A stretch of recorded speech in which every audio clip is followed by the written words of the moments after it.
咁啊，今次呢種燈籠嘅現象咧，其實係真係好多人都好迷信嘅。其實習近平，我話俾大家聽，佢係最迷信嗰個。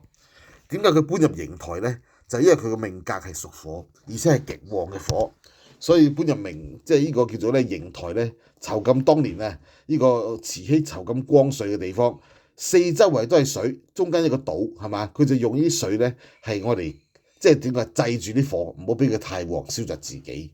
嗱，我估可能都係同呢個高人有關，即係實際上。咁冇可能，我哋民間都睇得到嘅嘢，高人唔識睇㗎嘛？咁習近平身邊點都有啲高人㗎，係咪？咁可能就係高人咧，就教佢咁做。嗱，不過我亦都有問過啲即係道家嘅朋友，佢話咧，因為赤馬紅羊劫咧個火太勁，唔係你掛一啲燈籠就可以搞得掂，除非你硬性規定全國都掛，而且一路掛足一年，否則咧有冇用咧？唔係真係呢個燈籠可以搞得掂咯，呢個世界嘅嘢係咪啊？嗱，所以咧，我覺得同風水係的確有少少關係。